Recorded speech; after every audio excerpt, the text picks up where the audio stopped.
A lot of you have your cameras off, perhaps, but we will start the meeting today. No one is excused, and so the adoption of the minutes. Anne-Marie moves. Any questions about minutes or concerns? All in favor? Opposed? Motion is carried.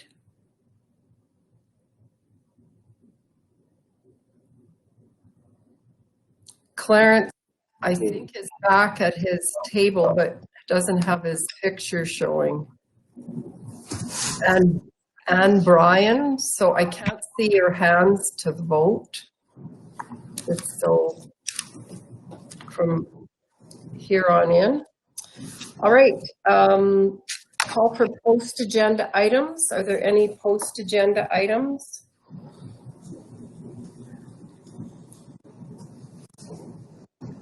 Lane?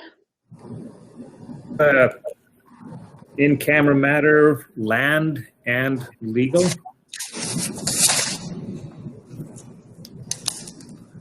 All right.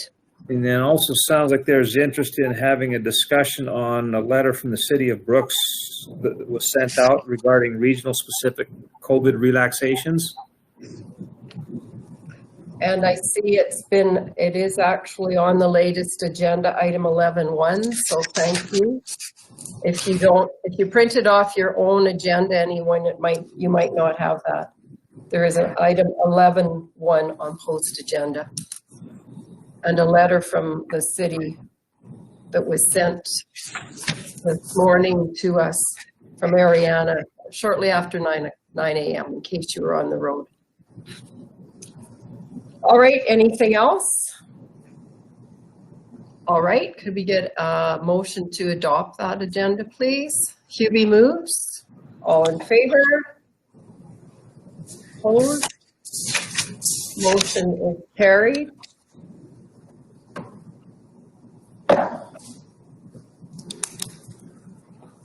We'll just take a few minutes at item 6 for question period or notice of motion.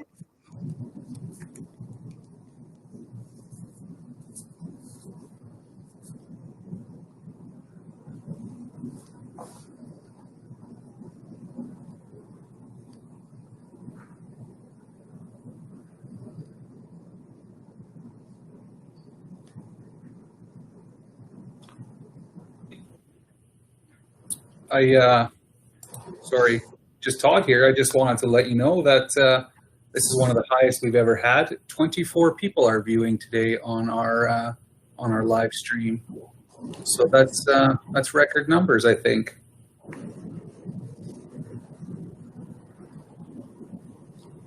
And your mic is muted.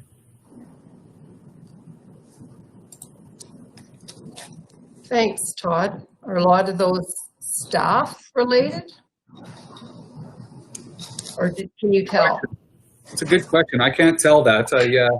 Maybe someday live stream will allow the moderator to do that, but I think for now all I see is the number. So perfect. So those of you that are in the same room as Clarence in the council chambers, is he back?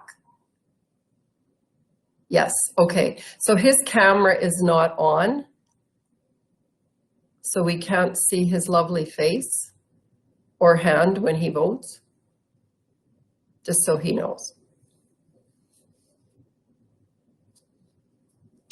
And I see Devin. Oh, there he is, Clarence. Good, thank you. Devin, I know, is available for the bylaws starting at item 7.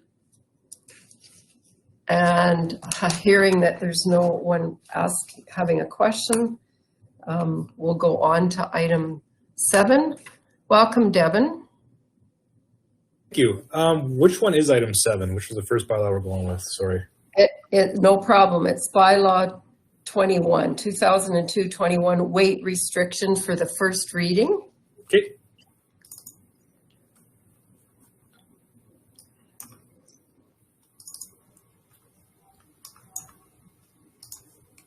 Yeah, so for this bylaw, it was just an update from the one that was passed last year.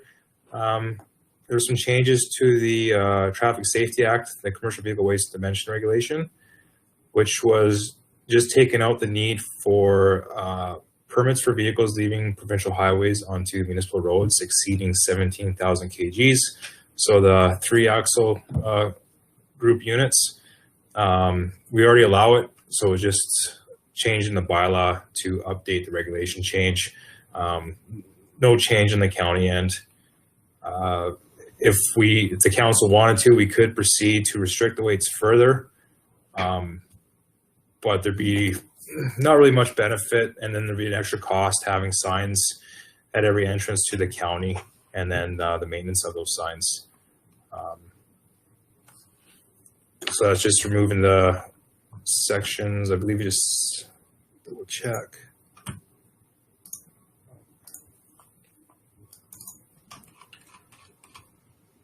So yeah, the new proposed bylaw is just with the removal of section 5, which is the Tridem drive and the Tridem axle groups. Any questions? Questions for Devin? Or a motion for first reading? Kelly?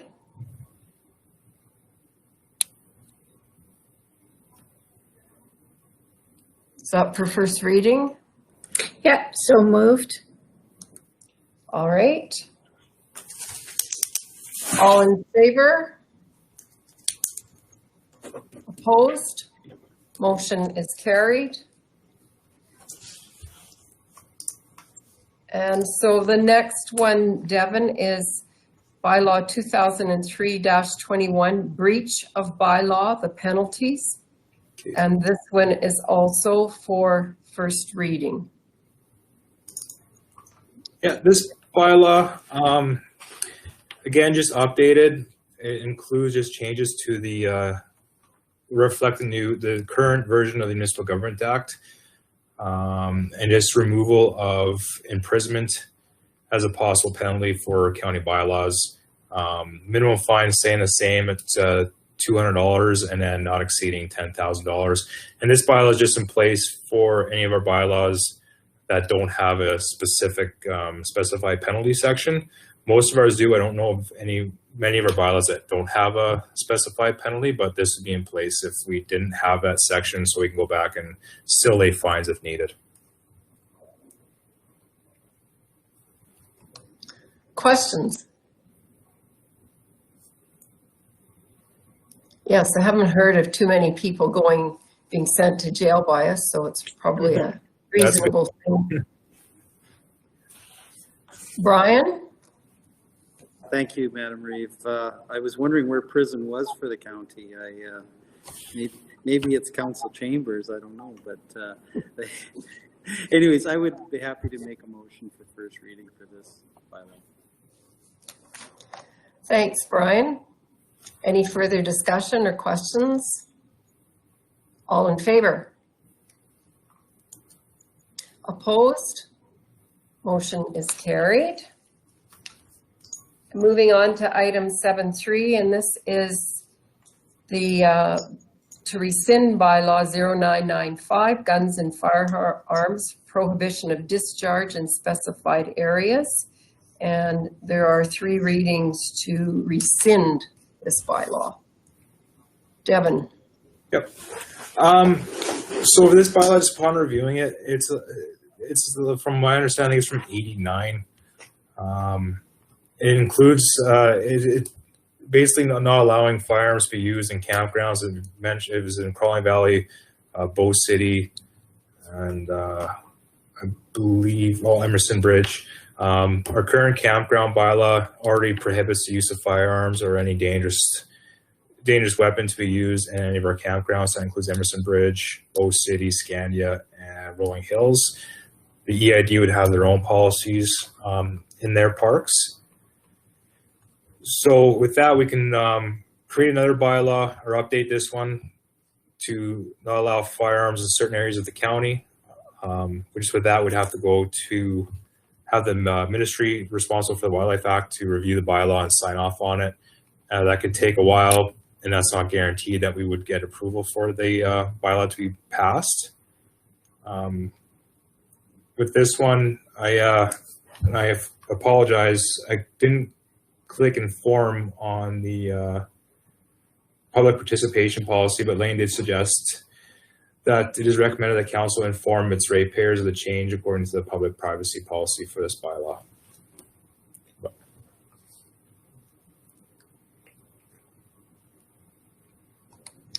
And how would that happen? Through what media? I'd imagine our website, Facebook, and then look at putting something in the Brooks Bulletin as well. Try and reach everybody. Okay. Other questions?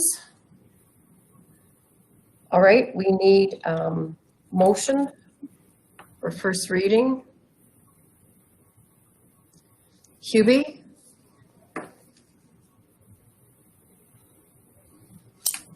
All in favor? Opposed? Motion is carried. And for second reading, Anne Marie? All in favor? Opposed? Motion is carried. And for consent for third reading, Clarence?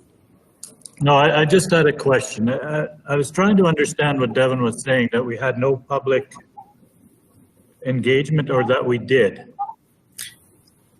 Yeah, sorry. I think with this one, things but I got mixed up by a few people taking a look at it. But I think for this one, we're just want to do just the first reading today. I don't understand, but Mark, I think Mark has something too. This is a motion to rescind this bylaw. This is not to pass a new bylaw. The recommendation on this is to rescind the bylaw. So there shouldn't be 3 readings to rescind. I don't believe.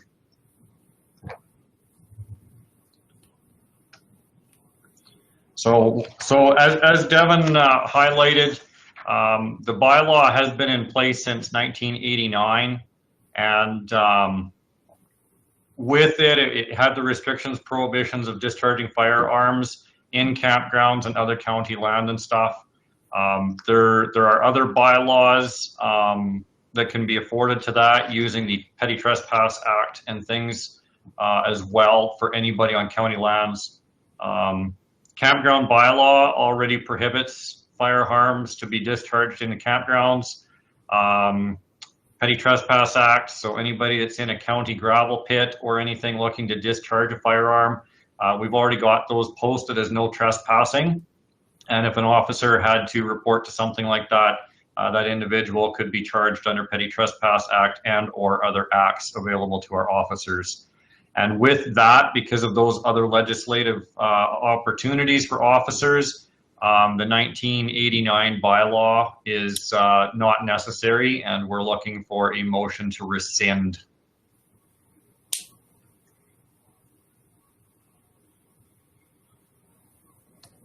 Okay, so Mark, we rescind the first one and it only requires 1 reading, is what you're saying? I believe that is practice. I would have to defer that to Lane for confirmation on legislative process. Has her hand raised. She'll be able to provide light on the subject for everybody.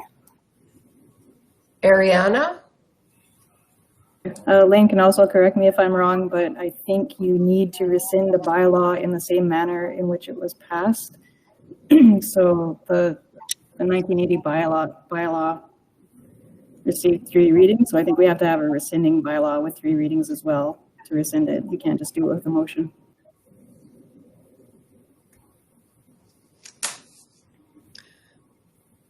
And is that not what we were doing? Yes. Okay, perfect. So we are now at consent for the 3rd reading to rescind. Tracy? Is that a question or a motion for consent? All right, we need a motion for consent. All in favor? Is there anyone opposed? Seeing no hands, that motion is passed unanimously, and now we need a motion for third reading. Clarence moves. All in favor? Opposed? Motion is carried.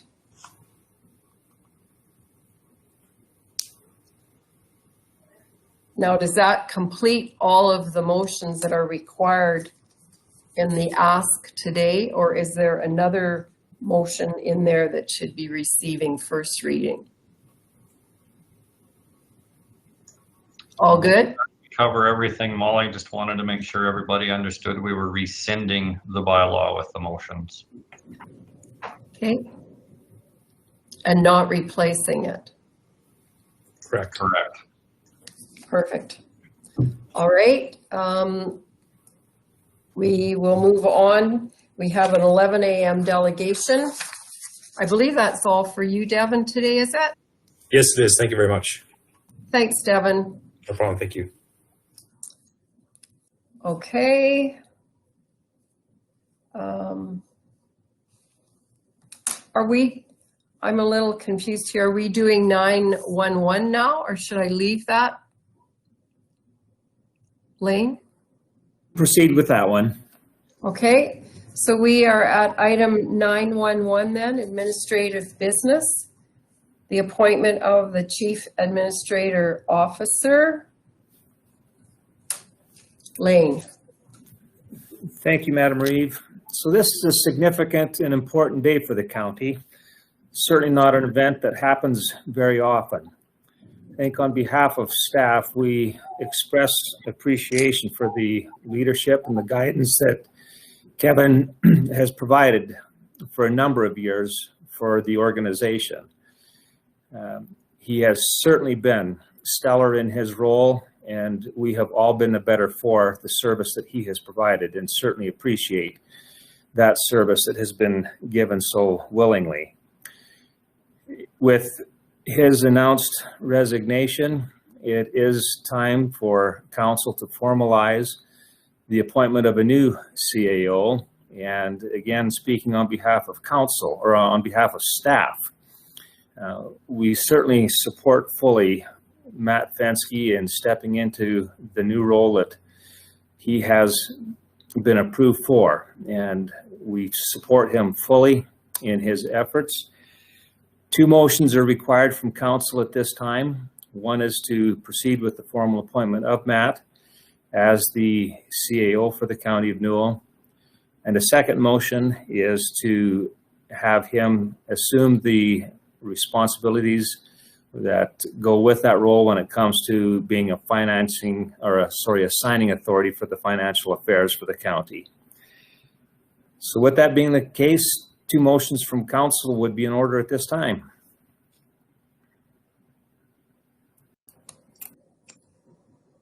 Clarence? It gave me pleasure to make the motion to appoint Matt Fenske as our CAO.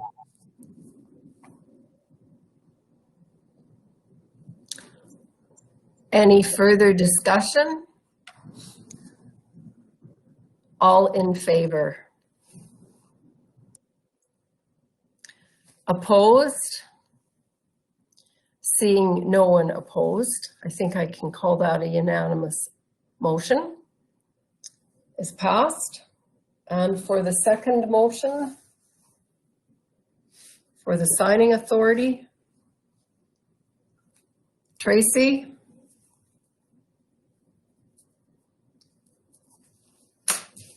All in favor? Opposed? Motion is carried.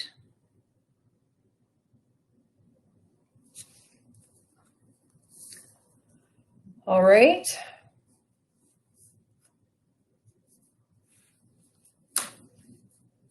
So we are moving on to the appointment of fire guardians.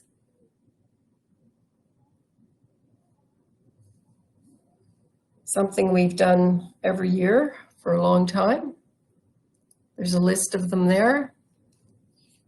Are there any changes or anything people want to point out? Otherwise, we'll accept a motion. Hubie? Moves? All in favor? Opposed? Motion is carried. And we'll move to item 9.3, Recreation Facility Improvement Funding Matters. So, Madam Reid, this particular item is before council just to help lay a foundation for the discussion that is going to be taking place later on in the meeting. There are 2 requests that have been submitted to council for consideration to approve funding for recreation facility improvements. And just wanted to make sure that council was brought up to date with regards to a process that was initiated a number of months ago. And we had hoped that the outcome of this was going to have been in place and provide a foundation for requests or for responding to requests of the nature that are before council today.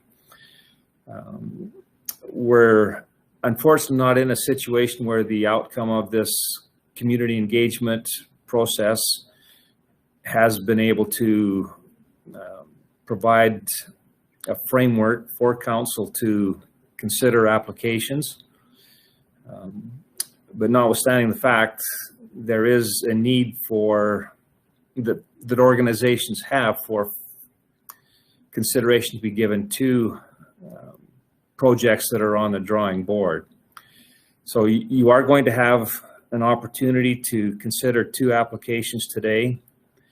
There is a reserve account that is in place, but we were certainly hoping that there was going to be a formal framework that would allow council to consider how funds from that reserve were going to be dispersed for various projects throughout the county over a number of years in the future. If you're wanting to have a conversation about where things are at with regards to this particular initiative, we can certainly do that. But more so, what I wanted to do was just make sure that you were aware of where things were at, the effort that has been expended thus far, and that we hope to carry on with this community engagement process when conditions allow us to begin meeting once again. Unfortunately, you're not in a situation to have a formal tool or framework in place to consider the applications that are going to be presented to council here today. If there's any questions on this particular matter, I can attempt to address those.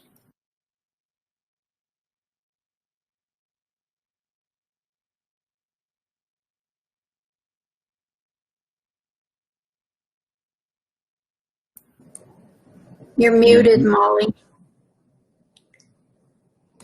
Were you calling for me? Kelly, yes. And then Ellen? Okay, so my question, Lane, is what is your expected timeline, or can you, in this crazy world, give us an anticipated timeline for that framework? We had originally anticipated that it was going to be a 3 to 4 month process. We were only able to have 1 meeting before the restrictions were put in place that prevented us from moving ahead. We still don't know when those restrictions are going to be relaxed to the point where we would be able to meet in person once again.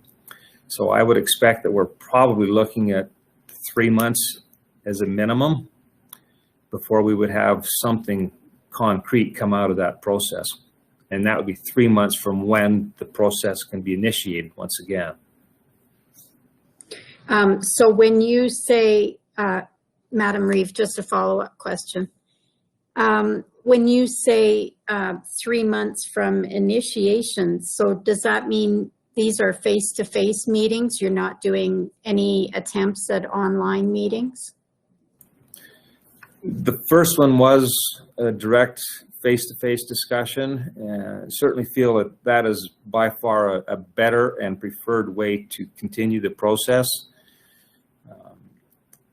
there are certainly limitations to how effective a discussion can be when we really need to be able to openly have meaningful conversations with all of the groups, and certainly prefer the in-person format.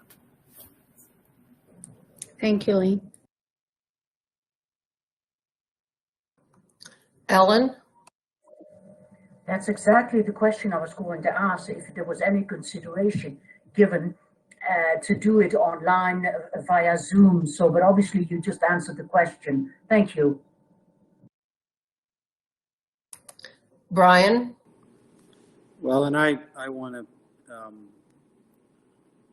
want this to move forward a little quicker. And if we have to rely on a virtual format in order to get that input, I think that should be encouraged. And ultimately, that's the world we're living in today. And I just don't want the groups that are applying and waiting in the queue to miss a construction season, especially if they have all their ducks in a row, because we haven't been able to put this program or scenarios forward so they can have some reliability on the funding streams. So I would hope, Lane, that you'd be able to advance this a little quicker than that and use the tools that we've used. I mean, ultimately, I look at our council and some of the other committees that I've sat on. It isn't perfect. It isn't what I want, but we've muddled through and we've been able to get the results that we've needed in order to make decisions. And I hope that that can be encouraged. Lane, curious, how many people did you have involved at the first meeting? Paul? There would be in the neighborhood of 15 when all of the groups are represented. 15? Correct. So it might not be that hard to pull most of those people together again, possibly? A lot will depend on how comfortable the participants are in using the technology. Some, I'm sure, are going to be quite familiar with it. Others, it may be a new experience, and there's always some challenges first time through, but we can certainly endeavor to proceed with an online process.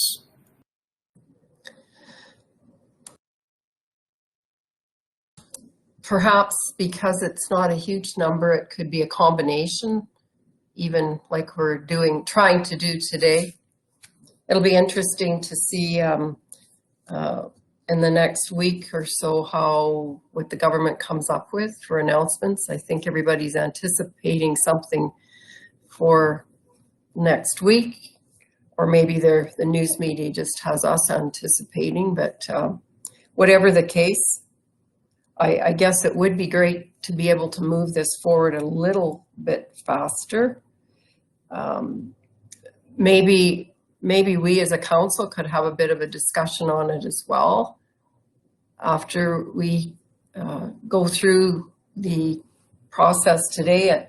We have a delegation from Tilley who are gathering, and there's no delegation from Duchess, is there? It's just a on paper request? Right. Okay. So maybe we can go a little, take some time and have some conversation. We have a few minutes now if anybody has any thoughts aside from moving it forward. Hubie, Clarence? Well, Lane, you guys did have the meeting in October. Not a lot was settled then because they have to have more meetings. And I think I agree with Brian that we should speed this up because these groups have got all of their paperwork in place. They've got their grants, working on their grants, and they'd like to get their construction going at least by this summer. So if we could possibly speed up the process for these rec meetings.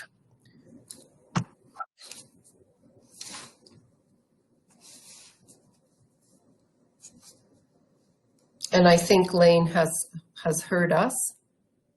Clarence? Well, that was kind of my thoughts too. We do have folks that are depending on us for some support. I think we have given support in the past and we haven't had procedures at that point in time. So I think we may have to, as a council, take some responsibility here also and move this thing along. It would be nice to be able to have community meetings and that type of thing, but those things just aren't possible today. So I think we have to take the responsibility to make some decisions. We've got two before us right now, and I think we have to listen to them and we have to see. Certainly, I know the first one is pretty dependent on knowing what type of response they'll get from the county and how they'll proceed. So I'm interested in moving this along and prepared to, as a council, make some decisions fairly rapidly.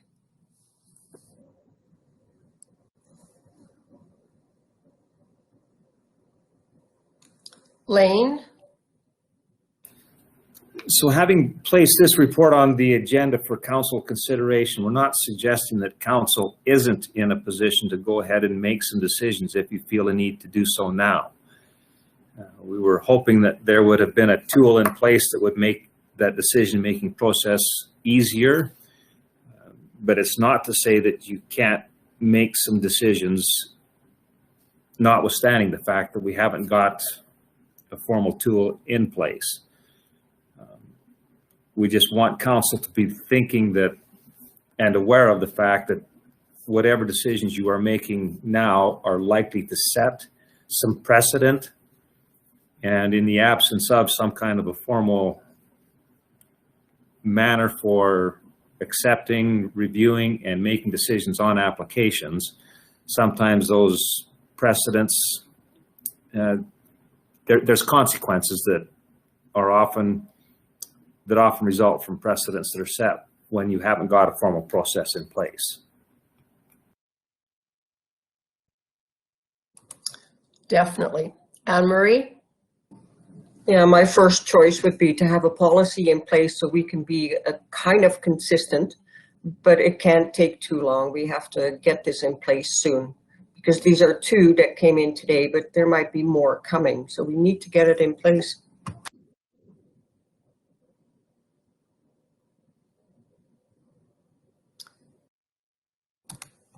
Any other comments?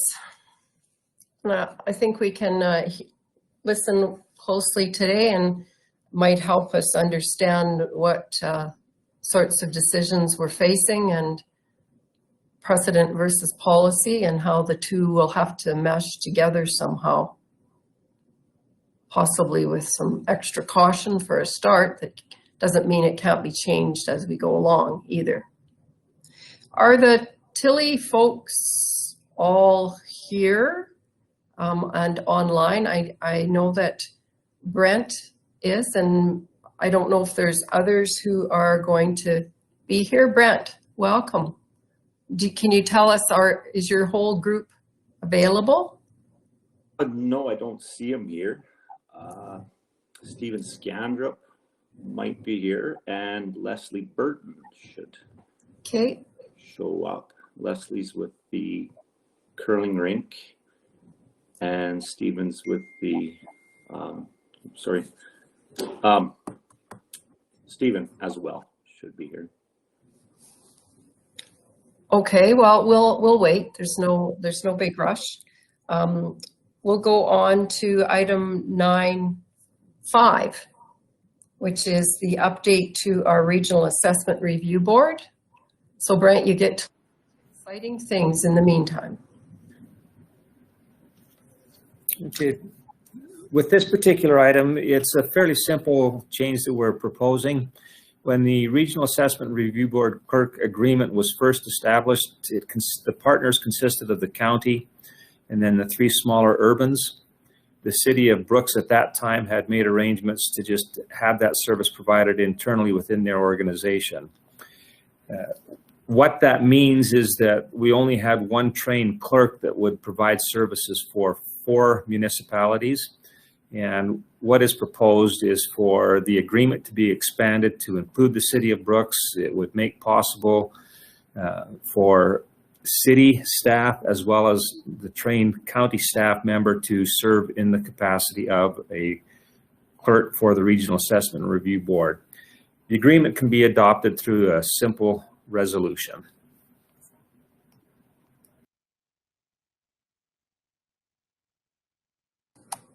All right, could we, and we need a motion for that, correct? Somebody want to make that? Are there questions? Questions? Ellen? I'll make that motion. Okay, thank you. Any further discussion? All in favor? Opposed? Motion is carried.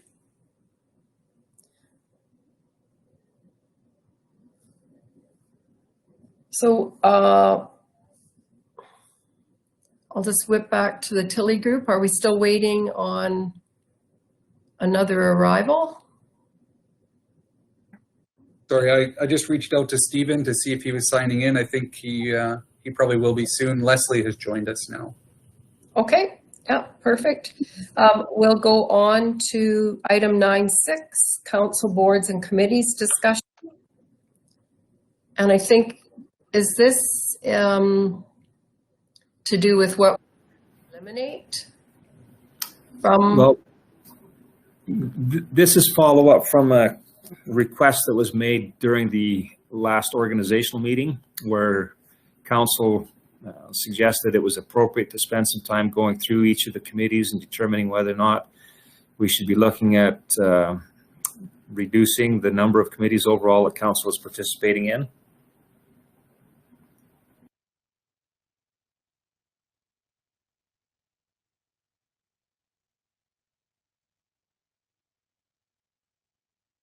There's a big, long list of them.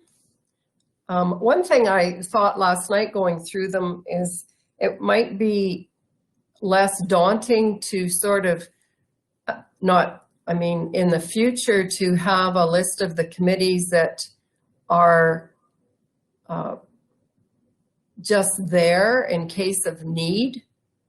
Like the on-call type of committee or like all those IMDP committees, for example. It just seemed like it's a list that you go, oh, this is crazy, but there's a lot of them really aren't constant all the time. So that was one of my thoughts, to start by sort of separating them out, looking at, so then, I mean, some of those committees cannot be removed.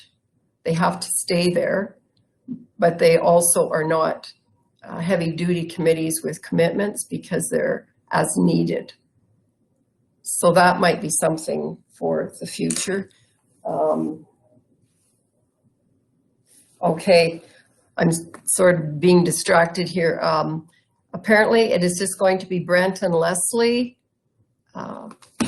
from the Tilley group because, like all good farmers, Stephen's life is filled with surprises, and he had a truck show up to haul alfalfa seed. So we're going to start with the Tilley delegation, and we have 2 people here that I'm sure can fill us in on everything we need to know.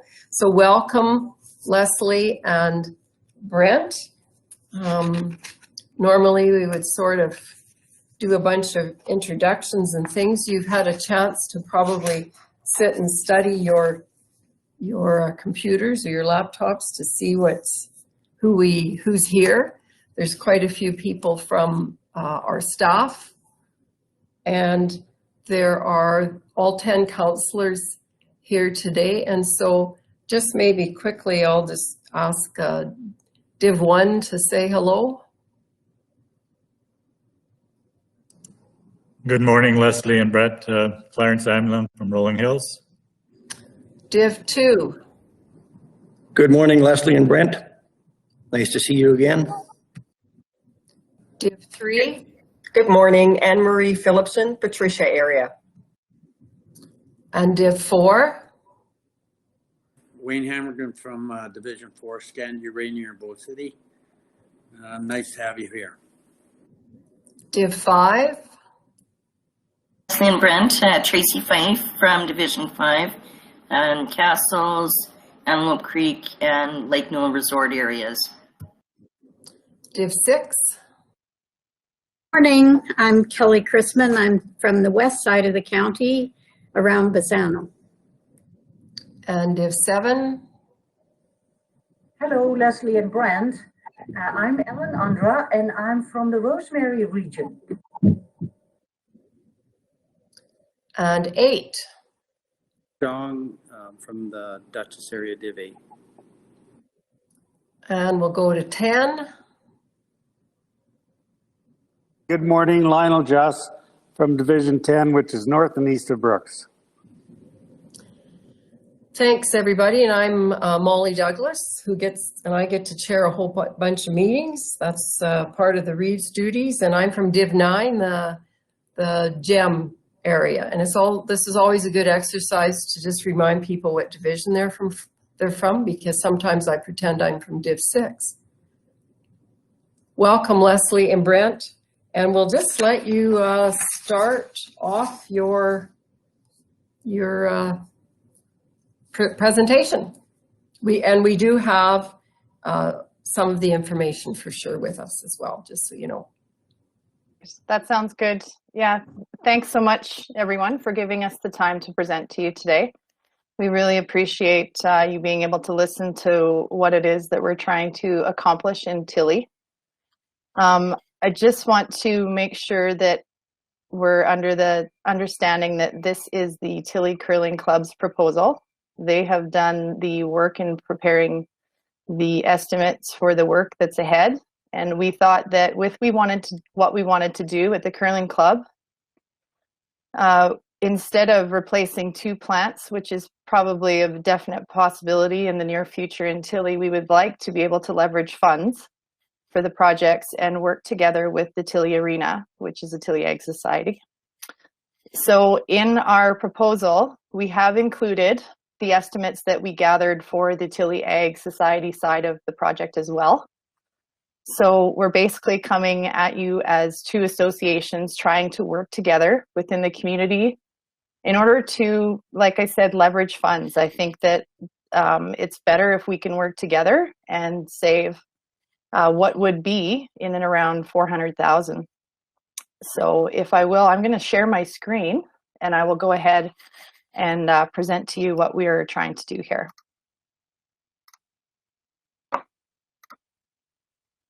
Okay, can everyone see my screen okay? Can't see it, Leslie. No. You can't? Okay. No. Oh, well, that changes everything. Well, we do have information in our package, Leslie, that probably we can follow along. Everybody can find that. Yeah, for sure. I just went into a little bit more depth. So I'm just going to I'll walk through my presentation and talk to you about what I was going to talk about. So the history of the club. So in the club, we have a trophy dating back to 1948. That's when it was donated. So the first plaque of Bonspiel champions is dated 1949. So we have a lot of history within our club. And it spans from all corners of the county for sure. We've always had a great showing from every community within our county. So what we've done so far, my husband Scott and I moved back in 2002, and we've been involved with the curling club since then. And the recent upgrades that we have done are we remodeled and redid the washrooms, the bathrooms. We have completely renovated the kitchen with the appliances and cabinets, as there was only a stove in there before and a microwave and no cabinets. So we've done that as well. The lounge area and the kitchen flooring was done at the same time. We bought some Lazy Boy gallery couches and side tables for the peanut gallery when they're watching the curling and have all their comments. So at the same time, we redid the paint And then the most recent renovation that we've done at the club, which included the county for permits and whatnot. And I believe the building belonged to you then at that time as well. But we have done the front storage room and the porch addition. And the storage room was needed because all of our storage was in the same foyer as where you would sit. So we wanted to get that tucked in and out of the way. And the porch addition was necessary because when it was first completed on the curling club, it actually wasn't joined to the building. So if the wind blew good in a snowstorm, we had a nice little drift on the inside of the building. So at the same time, we did some of the tin work on the outside with the siding as well. So our future upgrades that we would like to accomplish at the Tilley Curling Club, and it's basically the last list of things to do, the most major being the ice surface and the plant upgrade. We have creeped this along for quite some time, the plant especially, obviously, but our ice surface is definitely showing wear and tear with leaks within the plumbing system that keeps the coolant flowing through the ice. So that's definitely our main objective, is to get that upgraded. So aside from that, we have just basic things of tables and chairs and air conditioning that we would like to add in there. And then when we do the ice surface, after we've completed that, we'd actually like to we have a little bit of remainder of the siding to replace of the tin. And then we'd like to renovate the inside of the ice surface because we are retaining the actual building that's there and not replacing that to save funds. We would like to refinish the inside of that. And I will show you a little bit about that. I can send the presentation so you can see what I'm talking about.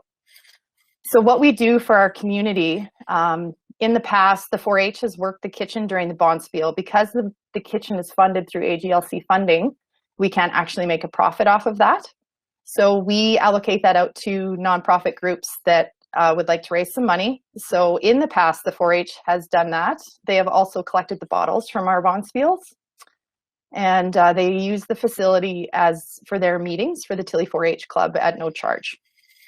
The food bank has used the kitchen in the past as well during our Bonspiel to raise funds, and recently have stepped back from that due to lack of volunteers. And I think I've spoke to Todd about the Tilley 4-H Club coming back into the kitchen for us in the future Bonspiel years. So we're looking forward to partnering with them. In the past, we have hosted women's Bonspiels in February during this week, which is the Scotties Week.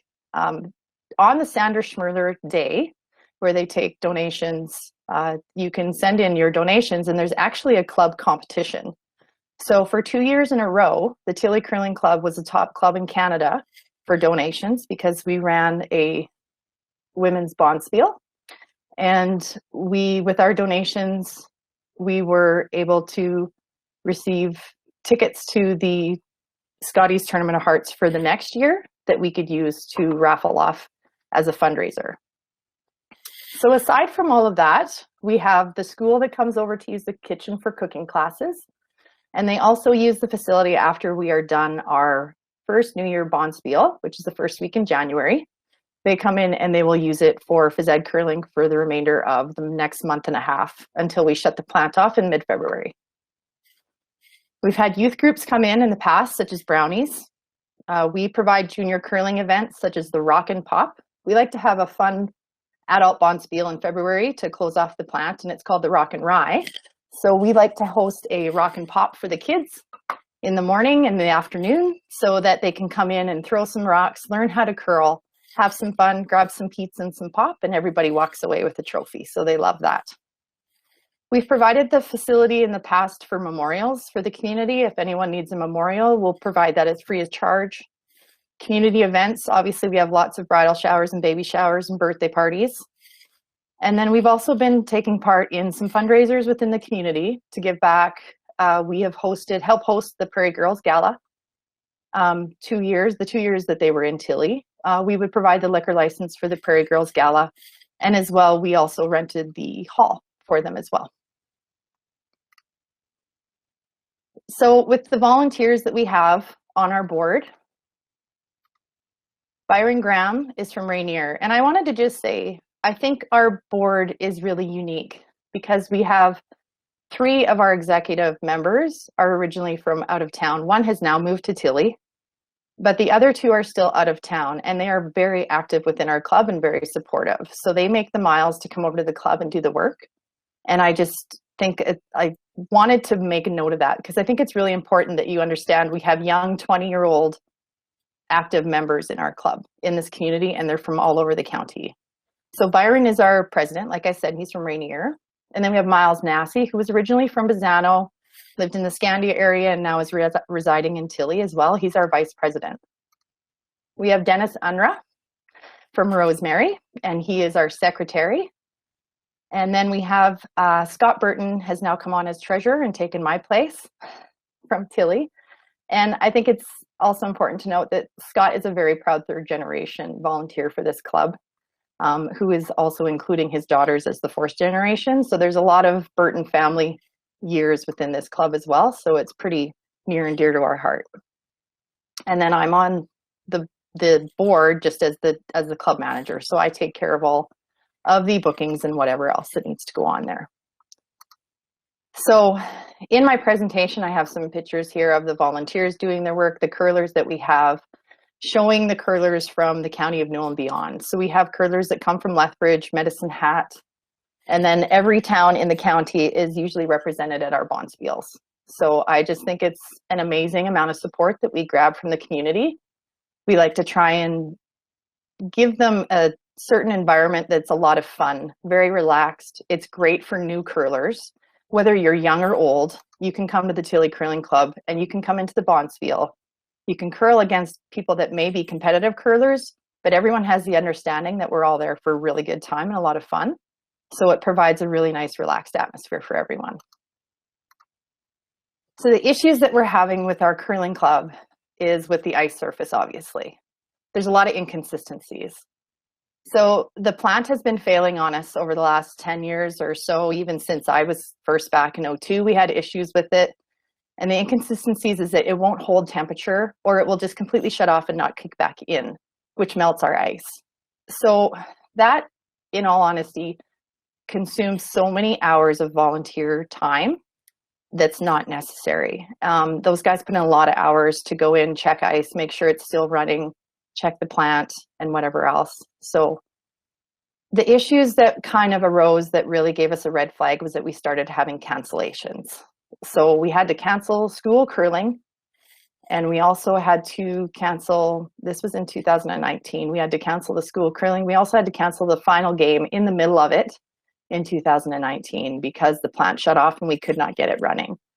So we were curling in that game, and my husband is the one that takes care of the ice. So in between shots, he was running out to the ice plant to try to get it going and then coming back in. And we finally just had to call the game because there was too much, it's just water on the ice eventually. So with the sand base that we have now, the reason why we'd like to upgrade to the cement base is because with the sand base, it makes it very unlevel. So you have to make your ice surface thicker. So with the thicker ice, we have to run the plant more in order to keep it frozen. But also with thicker ice, it makes it for a heavier ice surface. So anyone that curls knows that you want nice, keen ice that will curl. And with the sand base, you have heavy ice that falls. So it makes it pretty difficult to curl sometimes. I think everyone coming into Tilley understands what they're up against when they come out to Tilley. We always say it's anybody's game in Tilley because you never know what the ice is going to do. But the thing is that in the same sense, it's a little bit embarrassing for us to put in so much work into the ice surface to have people come in and say that it's not great or complain about it when they come off the ice, or people that just won't even come to our bonspiels because of our ice surface. So I think that creates less opportunity for us to provide and host other events. So we'd like to be able to get more active as a club and host more events. And with the ice surface, we'll be able to definitely do that. Also with the ice surface, we'll be able to put the ice in faster. Everything's based on volunteer work, and our volunteers are farmers. So nothing happens until harvest is over with. So if it cuts down on the amount of ice, the amount of time that we need to make the ice, then we can actually, we're hoping to have it in before Christmas so that people can rent the facility for Christmas parties, which has been requested in the past a lot, every year. So where are we going? The future of the club is that we want to actually bring in a retro experience into the club. This is the whole reason why we kind of stuck with the building that we have. because we want to keep it and we want to bring back basically the era of the 1940s when it was first put out in a trophy and on a plaque. So we want to continue the history of the club that's within the walls of that ice surface. There's a lot of fun that's been had out there. It's a really unique feel when you're into old barns for curling clubs and whatever else. So we're looking at bringing back pine siding on the inside of the club to finish it off, and also put back the old handles onto the rocks. And so we just want to provide Tilley as the curling club. We just want it to be a very unique, must-see facility, and somewhere where you really want to curl. We want it to be the bonspiel you don't want to miss of any of the bonspiels. So that's kind of what our goal is. And we definitely want to just keep it relaxed and provide a super fun environment for the new curlers that we usually get every year. Our facility is always open to new curlers, so we often have people in the community phoning to say, you know what, can we just take the kids in and throw a couple rocks? Or my friend wants to learn to curl, can we throw a couple rocks? And we go in and open up the club for them so that they can do that. And I think that's something we really want to retain in Tilley. So the project, what we have, the Tilley Curling Club put together the estimates for the club itself, as well as including the Tilley Arena, like I said, in regard to being able to work together on a plant.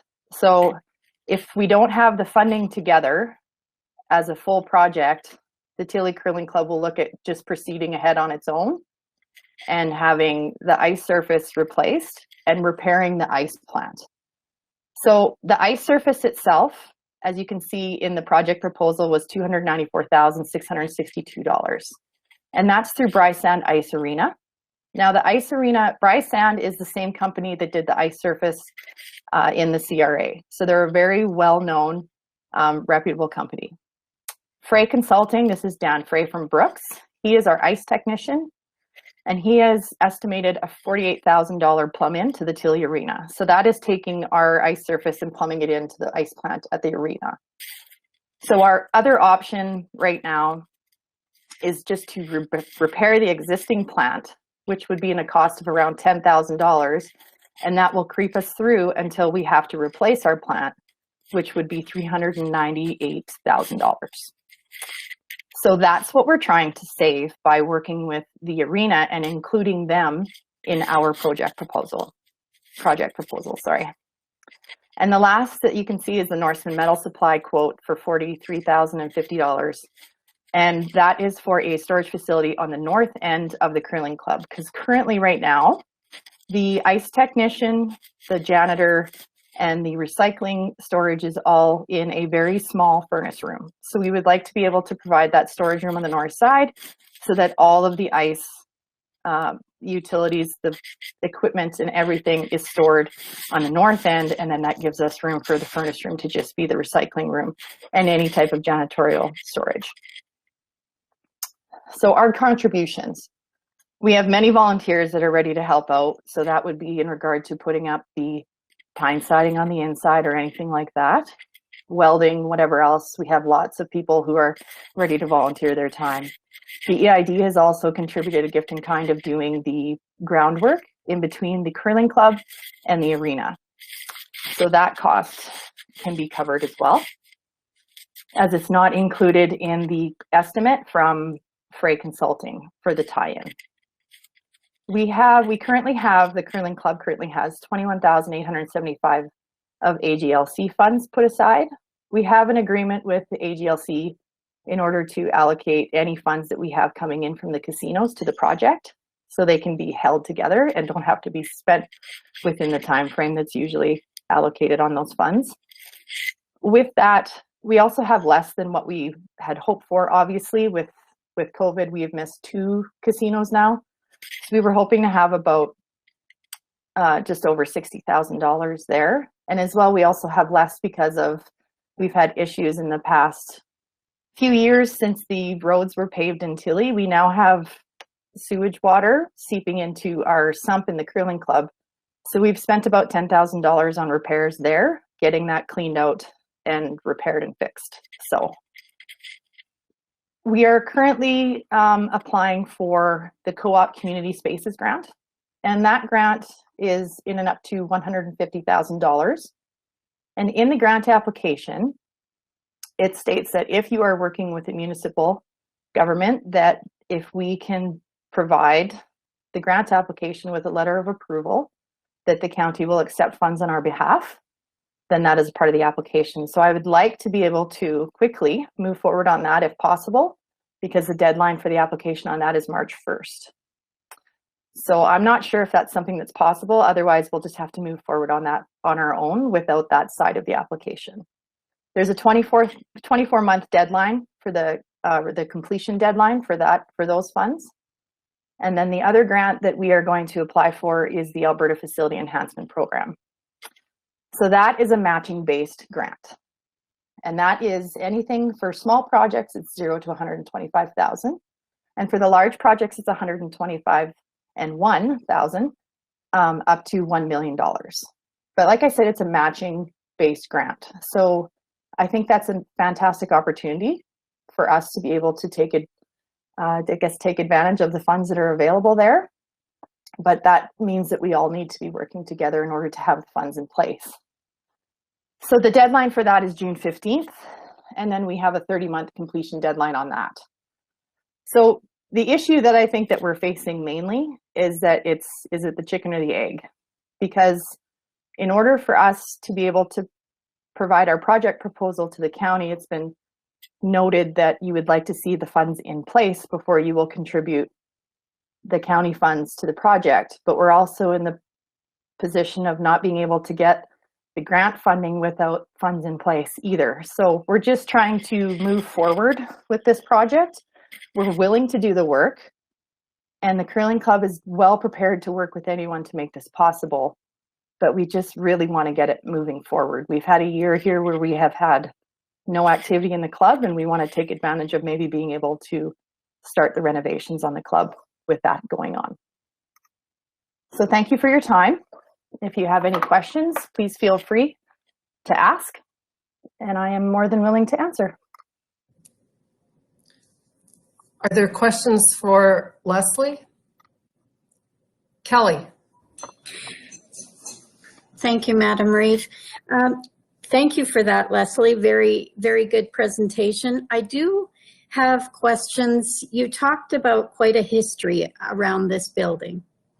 Can you tell me about the barn, you called it? Yeah.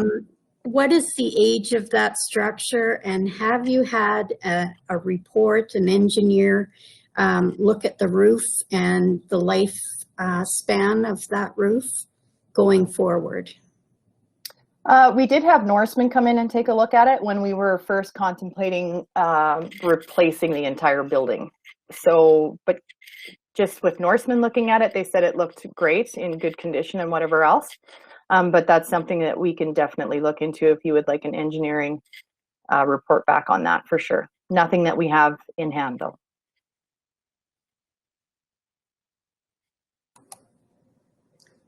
Wayne? I'm not sure.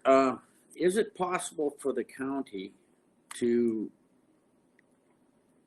guarantee matching funds for these grants that they're applying for? That's, like you said, it's chicken or the egg here. Can we kind of have it in place that we will match their guarantee, that we will match any grant money that they get?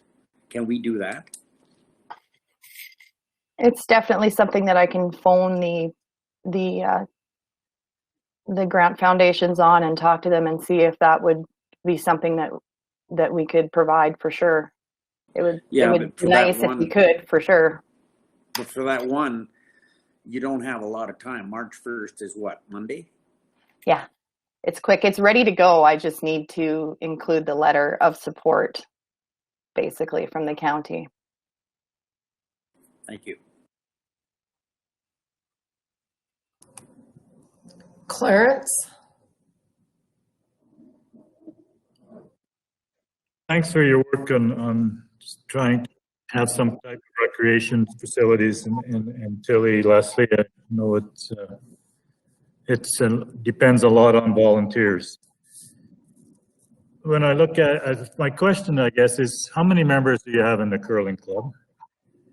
And am I right when I was listening to you that your own dollars right now are 21,000? Is that? Yep, Is that? That's correct. That's what we have for AGLC funds in place. So we're looking at, and when I remember both projects together looked to me like something over $700,000. And I always like to see what, and I know we haven't heard from the arena yet, so I really like to know what the community has raised inside before, to make some justification for public funds to go into something like this. So it'd be interesting to know if, what is planned as far as fundraising. How do you plan to have the community put some substantial funds into this organization? yeah, I think, and Brent can speak to this as well. In our position, when Brent and the others from the Ag Society and us, when we sat down a few years ago and started the idea of making this happen, that's kind of when we had the ball rolling. When I first did the estimates last year, that was right at the end of the year, right mid-season, I believe in January, we had COVID kick in. So we haven't had any opportunity to do any fundraising whatsoever for this project, and that's the unfortunate situation that we're in. At the same time, the community was trying to raise $250,000 for the playground equipment for the new school. So to have two significant fundraisers on at the same time wasn't going to happen. So we took a back door to that because we thought that the playground equipment was obviously more important, but now that's been funded by the government. So now we can move ahead, but we're still in lockdown, so we can't do any fundraising whatsoever. My thoughts are to do an online fundraiser possibly. So it's something that we need to look into. We just kind of wanted to get in and speak with you guys in order to make sure that we can see which way we can move forward and how much more groundwork we need to do. We want to partner and work together and then just be able to move forward with the project. Brent, do you have anything to add there? Like we're finding the same issue. Like we missed a casino there last fall, or the year before, sorry. We did do a casino this year. So we've got 20,000. We're just estimating what the casino money is going to be. We do have some money in the bank. We might be able to contribute 40,000 out of our bank account. We don't want to run our bank account too thin because we still have to operate. And with an older structure, we do get surprises. We had to replace our brine pump a few years ago, and I mean, it's easy to spend 10,000, on a brine pump. One of the points we wanted to make was that there was significant savings by working together, because we're, if the curling rink wanted to build their own cooling, their own compressor room, and we built our own compressor room, that the cost would be twice as much. Like, we think there's a real significant savings by sharing that infrastructure. One thing I wanted to add too is, I mean, our structure is 40 years old. It's a solid structure. We've had engineers in there looking around. There's no reason why we can't get another 20 years out of it. We've done some heavy maintenance. We put new boards in. We've replaced the header system. But what we're up against now is the compressor room. The chiller it's beyond its expiry date. It's just a matter of time before they just won't let us run it, and that's coming up really quick. So, but as far as fundraising, we haven't done anything beyond the casinos yet.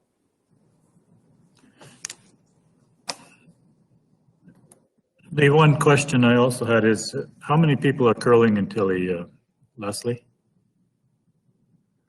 Yeah, you did say that. Well, we have our annual bonspiel every year, and we actually cap it off at 16 teams. So that's 4 people per team there.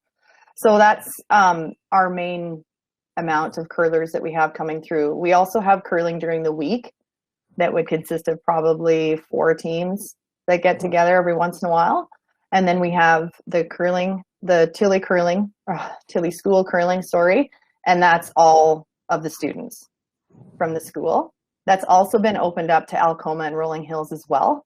And we've been working on that the last 3 years, and they just haven't been able to get over with their schedules, but they are wanting to come over for sure.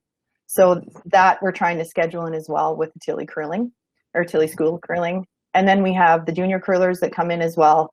So number wise, I don't really keep track, but it definitely has a good amount of use. It's used every day that the ice is in. So. And the time, how long do you have the ice in?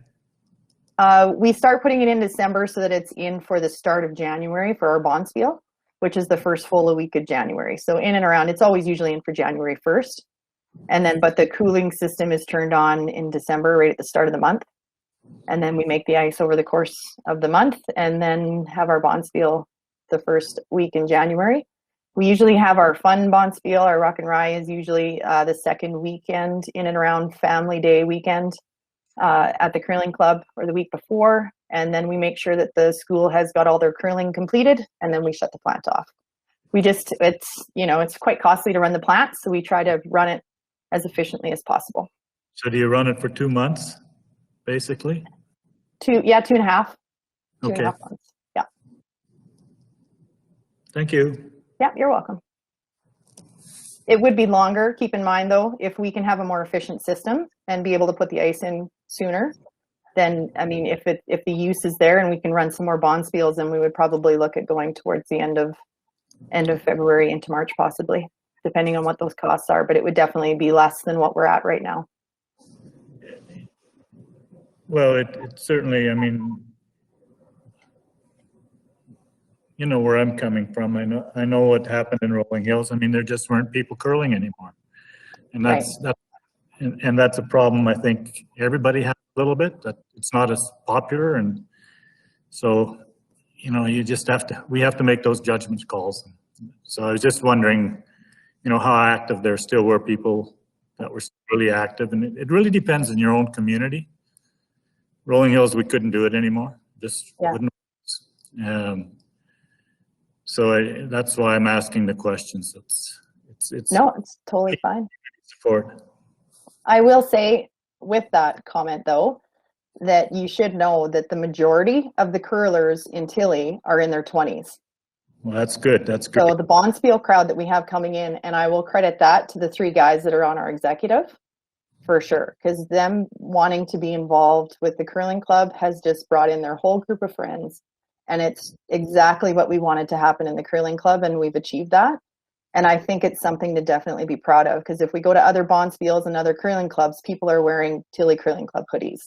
So we're definitely doing something right there, and we're trying to grow that atmosphere and provide, I guess, our real goal was to provide something where 20-year-old kids could come have a great time, have some fun, and experience what we did when we were younger. I thought it was really important for myself and Scott to continue that, and the others that were on the board as well.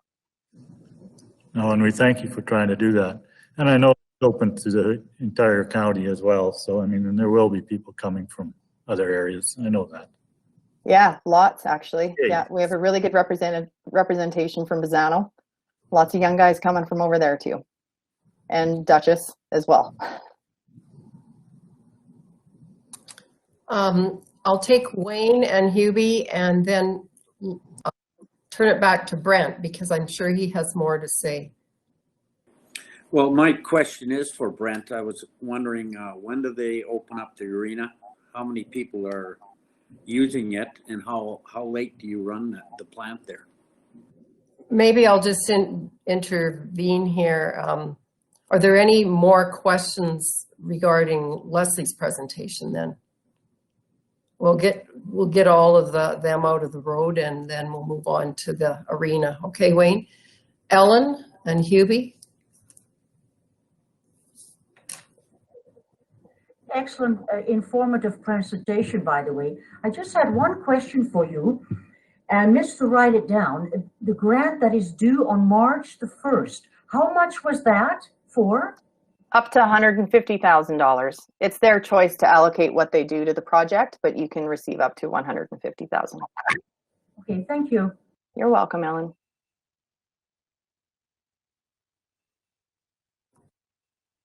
So Leslie, you have to have something up front to the contractors, right? 20% and 30% for the two figures that you came, yeah. Yeah, correct. So before any machines get out there to go to work, you need to have that money down, right? We do, yeah, that's correct. And as far as fundraising goes, there's a lot of companies now using auction companies, and they get donors to donate the items. They're selling items online and fundraising that way for schools. So there's an option right there. We've done it already. So there's another way to fundraise for the project. And then the other question I have is for Brent. Other users that come from out of Tilley that rent the ice, you charge them for rent, right? The arena. Yeah, correct. So that helps a lot too then. Yeah. The Yeah, bottom we've line. had, last year we had 4 tournaments. We've had 2 Medicine Hat tournaments and a Calgary tournament. We also have the George Dobachuk Memorial Tournament. That's just a big fundraiser. That's for whatever, for whoever they donate the money to. We're trying to make it more, just to make it more feasible for the arena to exist. We're trying to make it more friendly for tournaments for out of town, wherever they come from, Medicine Hat or Lethbridge or Calgary. Ice rates, as you know, in those big city centers are just through the roof.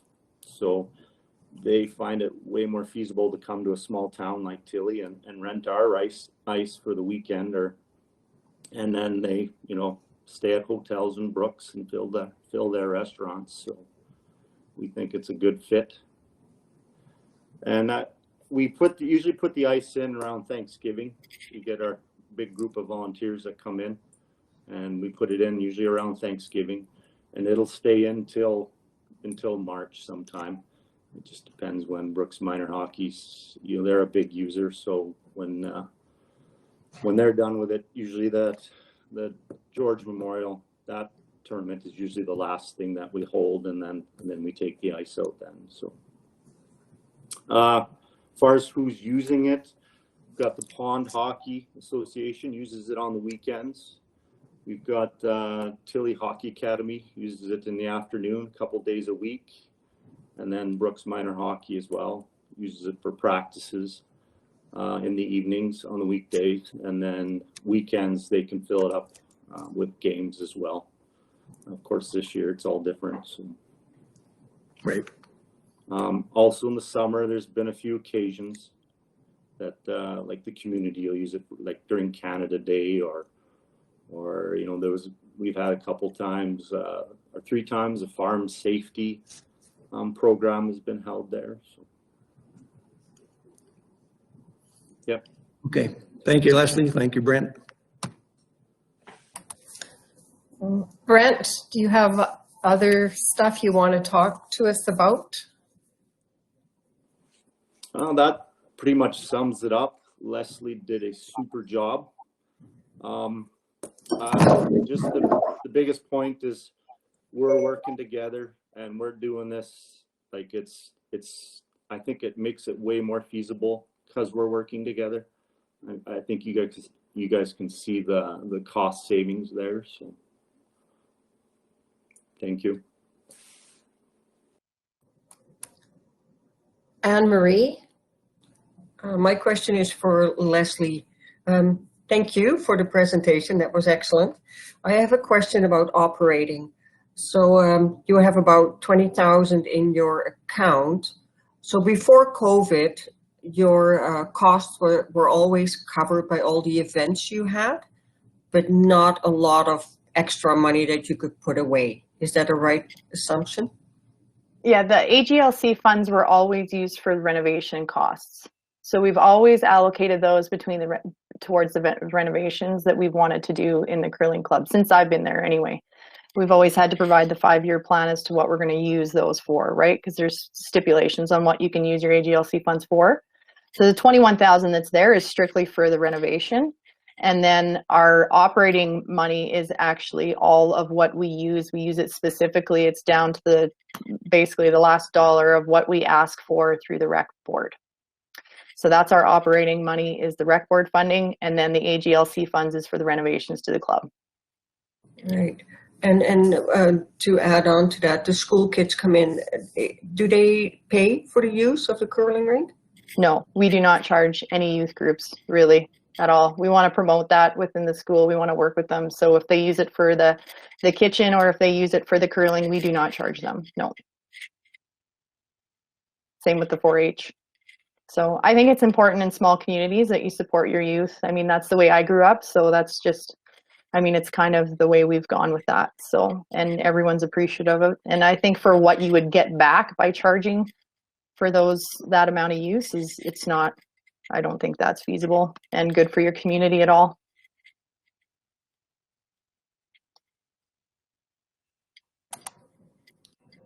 Kelly?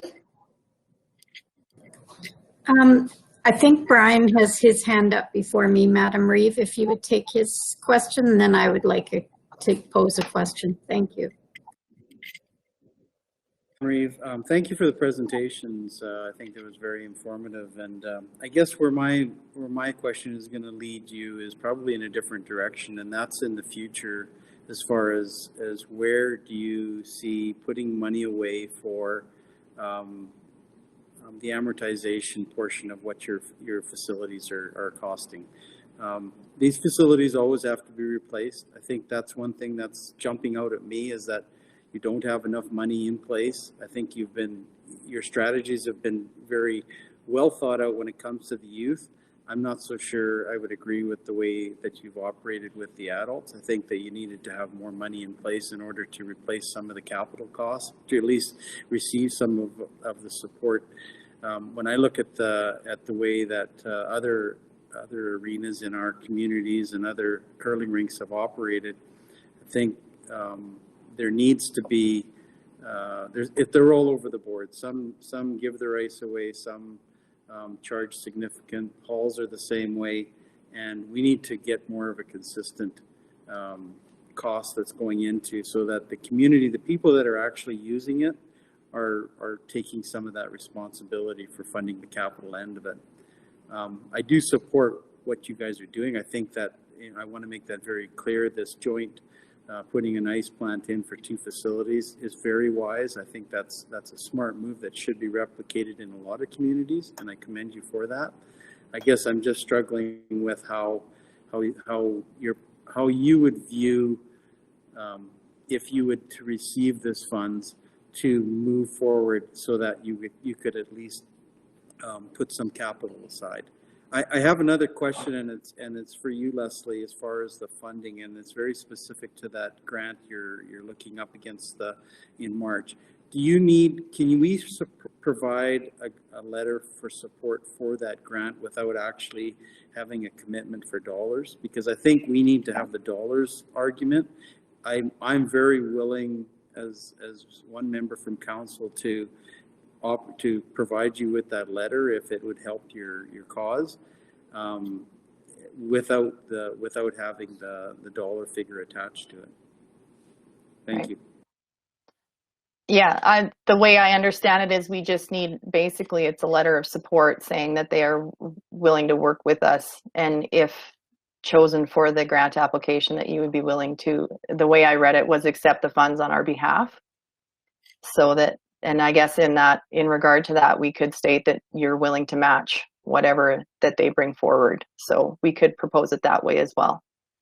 And then in regard to not charging adults, we do charge the adults to curl in Tilley and use the facilities. And then the facility is also rented throughout the year as well at a rate of we have a daily rate and then a half-day rate as well and an hourly. So there's lots of meetings in there, and there's lots of parties and community events as well that we charge for. So the facility is not being provided as free. The Bonspiel usually brings in around $3,000 for a fundraiser, and that goes against what we have to ask the ag or the rec board for funding for. So currently our annual expenses at the curling club to operate are in and around 17,000. That's what we have asked. That's our ask for the rec board.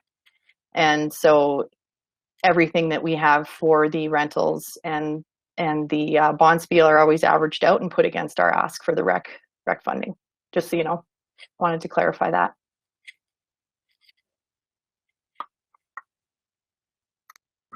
Kelly?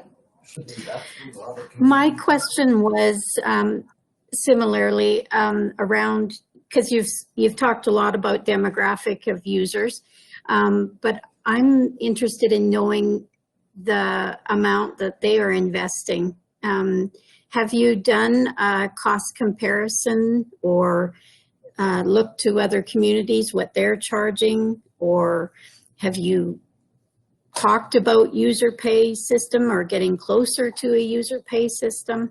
I'm just interested in your philosophy, because I just heard you say, Leslie, that we're already funding the operational side as a county. Is that correct? Yeah, then that would be correct with most facilities within the county, would it not? No. No? The rec board funding doesn't fund most facilities? Not typically in all communities, no. It's can be a mix, but with membership fees? Yeah. More so, I see. Yeah. So definitely something, I'm more than willing to look at what other communities are doing, and I think that's something important that we should always be looking at in order to best utilize the funds that we're receiving. So I mean, it's definitely something that we're open to, for sure. In regard to what we charge for our Bonspiels and everyone else, we're in tune with the rest of the small communities around within the county of Newell that are running their Bonspiels. And then of course you have Brooks and the cities that are going to charge more, but their facilities and I mean, just their facilities themselves are quite larger, and that's just the way it goes. Once you get into the larger centers, your fees for your Bonspiels are quite larger. So I think we're right where we need to be as a community for what we charge for the entry fees into our Bonspiels and supporting the youth in our community.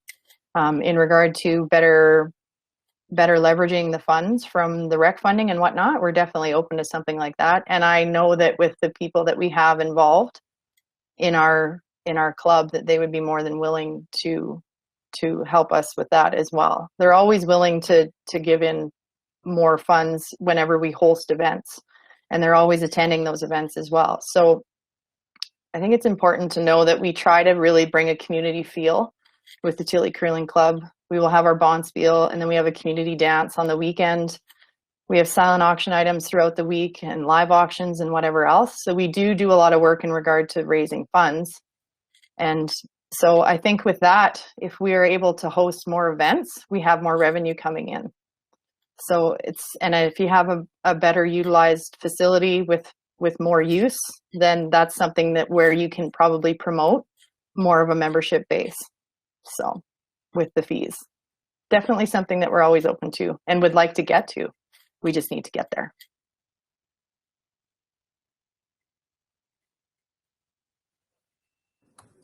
Other questions?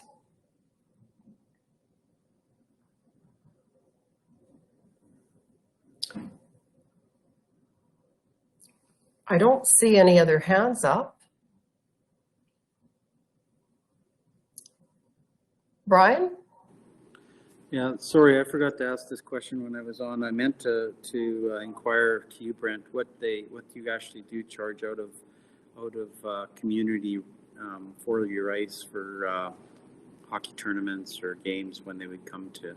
Like, what is your cost for the ice for a game or for a week or for a tournament or something like that? What's your schedule of fees? Well, I wouldn't have those, like the hourly rates. yeah, I can get them for you. But no, it's not a big deal. It was sort of a curiosity about, yeah, well, and it goes back to where you know it's about you know are you covering your operating, or just covering your operating, or are you just you putting something aside for the capital part of it? I guess that's that's why I'm asking the question, I guess. Yeah, and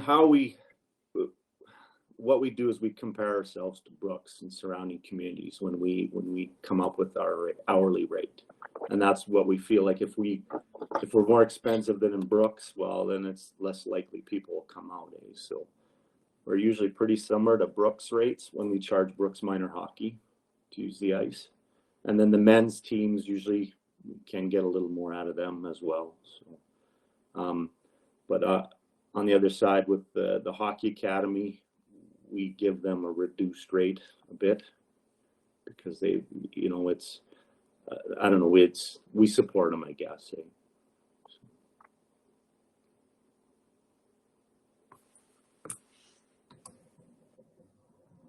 Any other questions?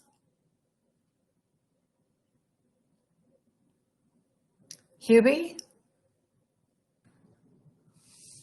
So for a letter of support for the grants, we would need a motion, right?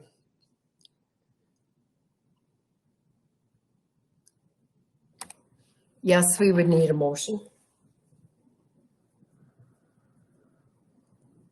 I'd like to make that motion to support the grants that are applied for, to help them along and let them know that we are in support of them.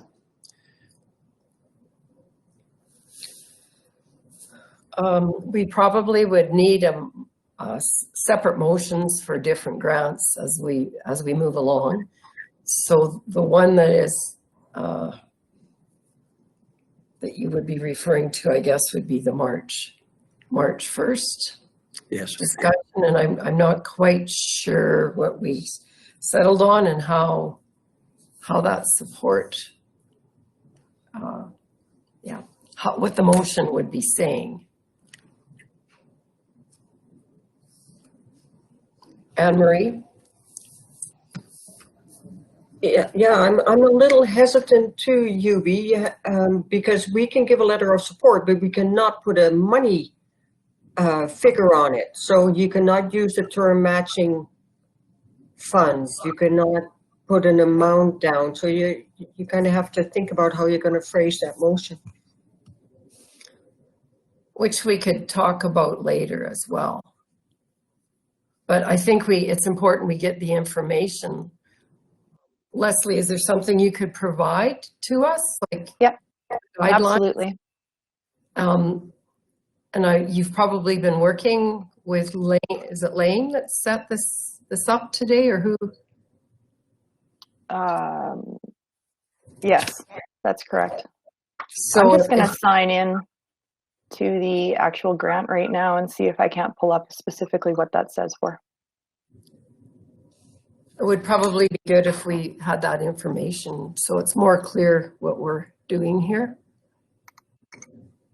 Brian, was that your hand up, or just were you stretching?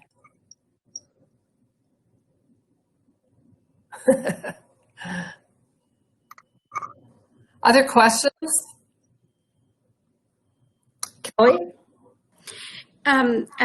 At some point, I would suggest that we would be asking for financial statements for these societies as well, just to answer some more financial questions that I have.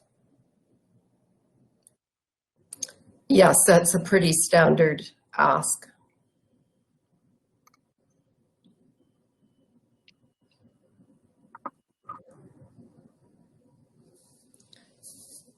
That's totally fine with us. Sorry, we'll provide that, no problem. We're just in the middle of getting books done, so there'll be a delay in that though, because it's just in the middle of being done. So yeah, we can get you those. Who would we send them to, or? Again, they could just come in any information to Lane Johnson. Okay.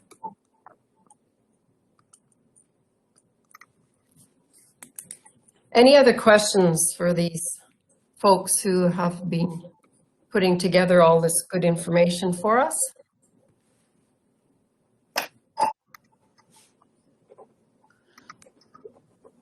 Leslie or Brent, anything else to add? Nope. No. Brent, go ahead. No, I have nothing else to add. If I can for a second, I will just, here is the presentation. I just wanted to show you, this is what our club looks like now. So this is all the work that we've done. And the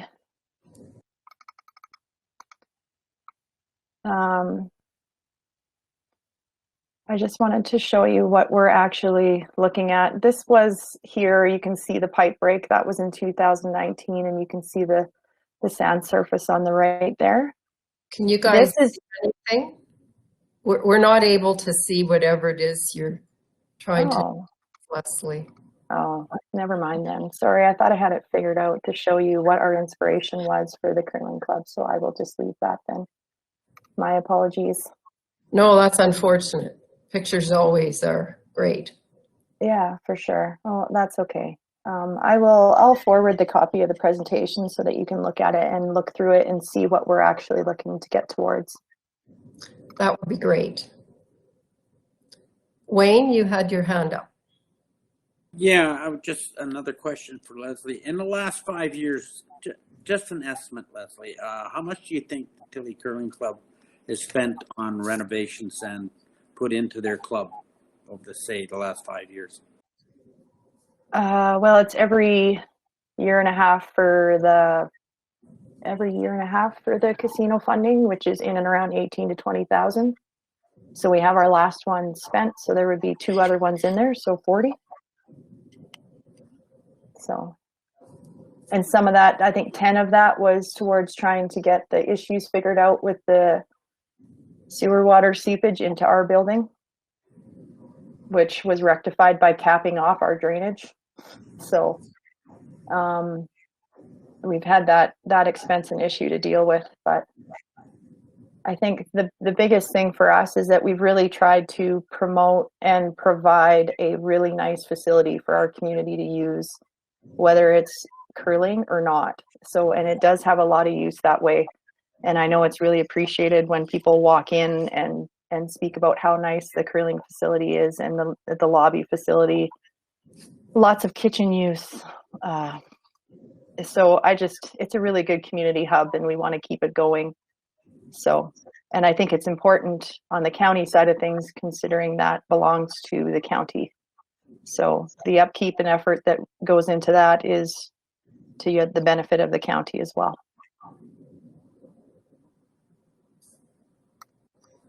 Thank you.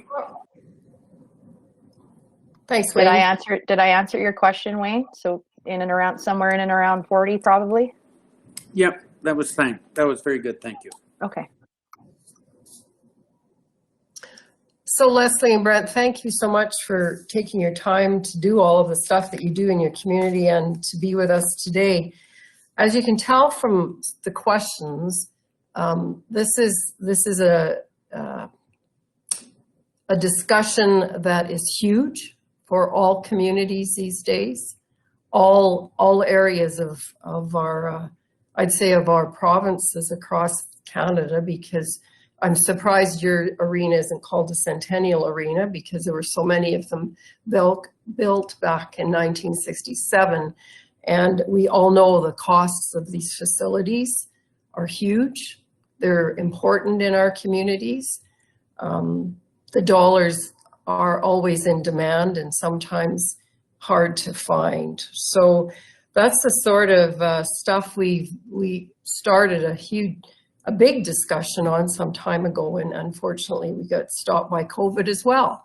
But this afternoon we hope to do some more talking about it. We don't want to hold up applications and people from doing their volunteer work and trying to get some of these things going. We just aren't quite sure how we're going to proceed at this time. So just trying to be honest with you, but we are hoping to come up with something that can facilitate. We have two groups today that we're looking at information from, yours and also a group from Duchess. So we don't want to slow down people, but we do have to take a bit of a pause to figure out how we're going to deal with this. So just so you're clear where we're at with it. But hopefully Hubie will be able to come back to you with some further clarity later on today. Anyhow, thank you. It's lunchtime, I guess. We best carry on with our meeting. That was a good session, and really appreciate that you could join us virtually, and hopefully we'll see you in person one of these days. Thank you. Great. Thank you for your time. Thanks, Brent. Thanks, everyone. We really appreciate it. Thanks, Leslie. Thanks, Brent. Thanks. Council, it is time for a break. It's just after, or it's noon. And so we will, how long do you want to take, folks, today?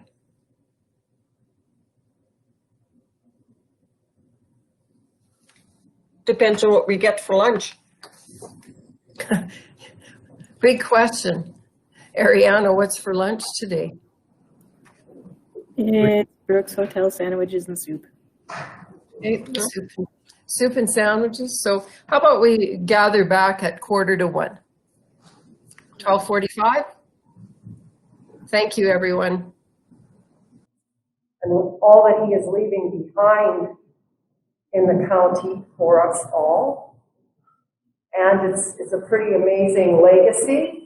A lot of the people gathered here today are part of the legacy that Kevin has grown and developed here. And knowing that, I'm sure he feels comfortable leaving. And I know as a counselor and as the Reeve, I feel a lot of comfort in knowing that we have someone like Matt taking over, as well as all of the people who are here as well to support Matt. Because as Clarence pointed out, leadership is lonely at the top some days. So we got to remember that moving forward, that we have to support the young guy in particular, because this guy has had many years of experience compared to Matt. And those are the differences, of course, that we're all going to have to adjust to. But Kevin's competent, collaborative leadership has been amazing. It's why some of us have stuck around for as long as we have. And so, Kevin, I don't know if there's some staff that want to speak, but there are some staff just dying to give you some things that look pretty cool. So, come on over, gentlemen. It's not like, no. Cool. Definitely gonna want to open that carefully. Is it breakable? Oh my. Oh, this is awesome. I'm gonna be able to make so much money off this thing. Wow.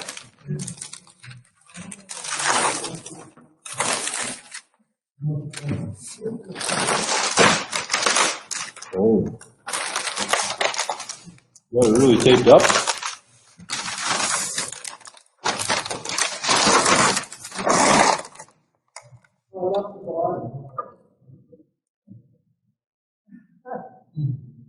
Crib board. That is awesome. Thank you.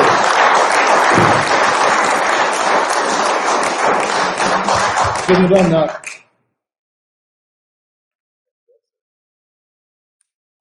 It's unfortunate that everybody can't be in our building today, but COVID-19 reigns supreme still, unfortunately. Poker chips?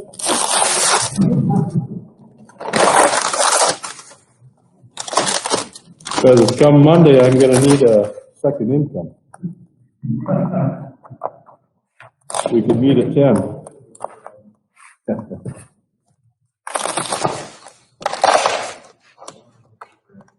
Is it regular? I got it.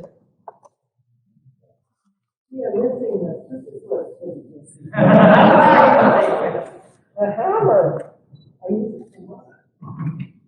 Awesome. I don't know if that's for Diet Coke or Scotch. Thank you. That's great. It could be for either. Thank you very much. For all of the above.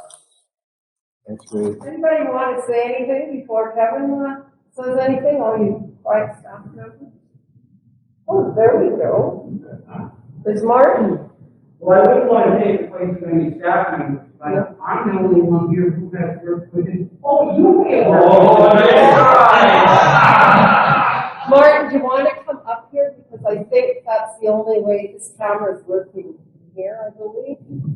So, be nice for the voice to have a... In the center. Oh, thank you. Voice to have a lobby here. Well, it's great to be here, Kevin and Mark. Yes, thank you for reminding me. But it was an opportunity I had to work with you in the city of Brooks for a short time before the county stole it. But you stole a quality person that we had privilege in the sense of working with in Brooks, but you had a very broad view of the region, and that has been the leadership that he's provided for the county of Newell, but all the other municipalities in it. And you understood it and always wanted to work for the benefit of all of us in this region, which I think we've been very positive from your leadership, and we've all benefited from that. So on behalf of myself, former mayor of City Brooks, MP, but this is a region that is home for me, and you provided not only in work site, but also volunteering in the community. And that's been something that's been important to us, to see that leadership work site, but also the value of the community. So to you, and the next thing you do, we'll be watching and ensure that you'll be in the background in the cheap seats with all the comments you can make watching from the side. But I know you'll be interested in what the municipalities do the rest of your life. So thank you for what you contribute. Thanks, Mike. You bet.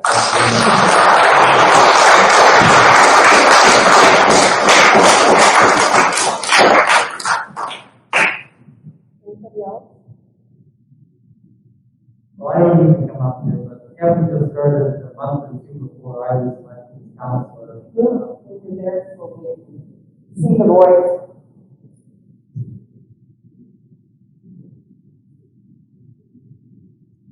It's not a unique perspective, but it's something that Kevin was hired just before I was elected as councilor. So I came into something green, and what a great guy to get mentioned from. He helped me lead me to a position that I consider leadership that was able to guide me and help me. And then beyond that, we became friends. So that's the best part. So personally for me, I'm going to miss Kevin here, but we still have friends. So that it's not a loss that way. Thanks, Brian.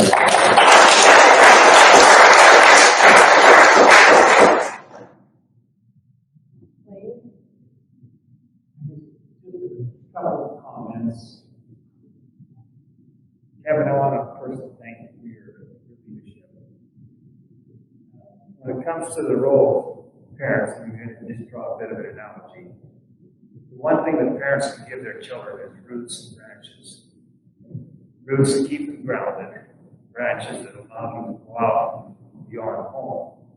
And in many respects, I think Kevin has done that, kept us all grounded and roots that help us understand the need of serving the community, but has given us opportunity to expand out and tackle interesting projects that will allow us to grow and expand in our contributions we're able to make to the community. Gavin, I just personally want to thank you for the time that you've spent mentoring me and providing opportunities for all of us. Service that you give. Thanks. Thanks, Lynn. Appreciate it.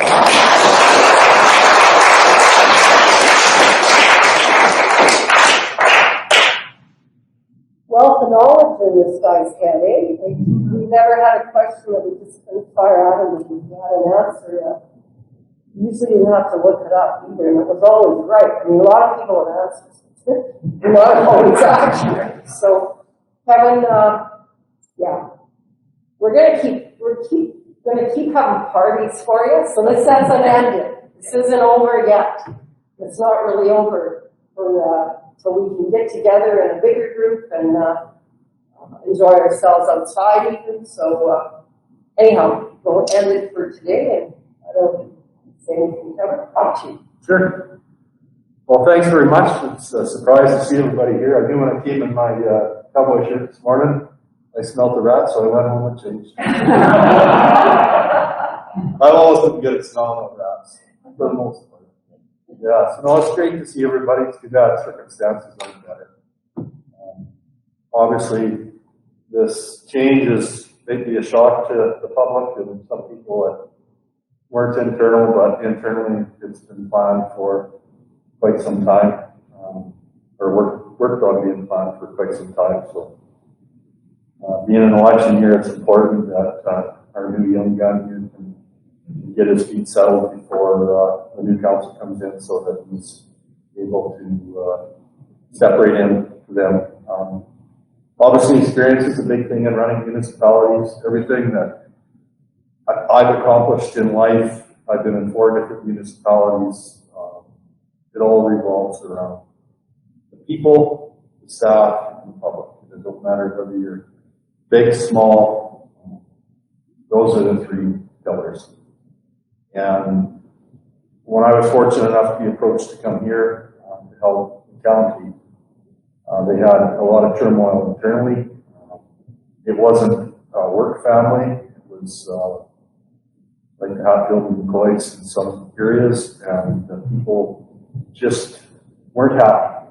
And you could see with the number of changeovers that took place in staff, it was through the roof. So my goal right off the bat was to create the culture and create the atmosphere and the productivity that would allow staff to grow.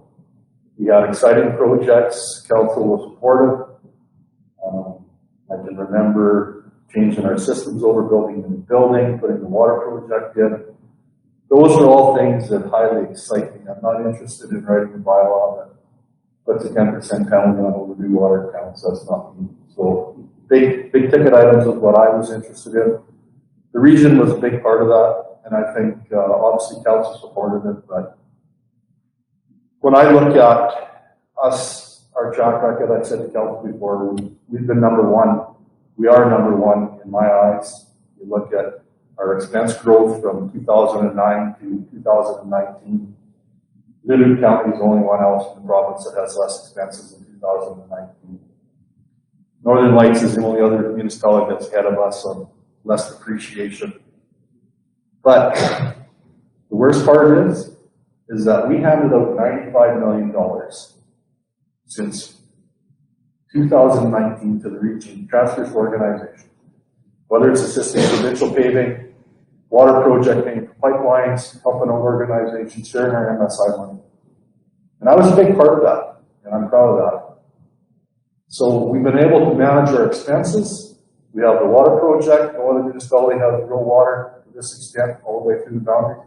That adds a couple $2 million a year to our expenses, yet we're still at the bottom. And I think that's why we've done well. Our focus has been lean capital and helping others.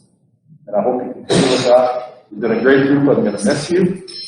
I am going to do some more work at some point in time, but for this next 6 or 8 months, I'm going to enjoy crib, golf, camping, fishing, and we'll see where the next step in life takes us. It won't be in a role like this. It might be doing help here and there. But yeah, I really appreciate it and miss everybody. I'm not going anywhere. I still have the same cell number. Just a phone call. Thank you very much.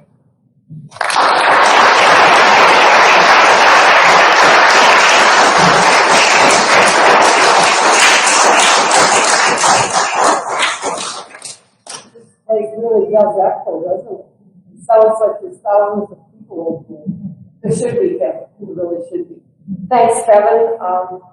Great information for us all to remember and to have, and we're happy you're going to be around. I've said if RMA finds out, or when they do, that this guy is free when the municipal affairs finds out that Kevin Stephenson is available in province for consulting, I think he's going to have way more work than he ever planned to or wanted to have.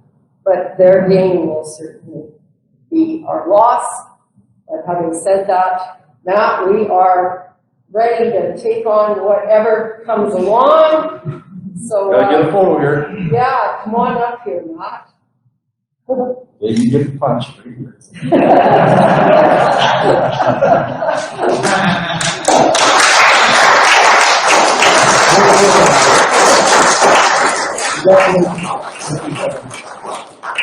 In case you didn't know, this is our new CIO. Most of you should know that. I don't know if, Martin, do you know that? Oh, you do. Good. So Matt, how's it going? Giddy up. We're gonna keep going. Onward and upward from here. So I want today to be about Kevin. What a great mentor he's been. Really to all of us. He's at the top of his game, well respected, well played, Kevin. Thank you.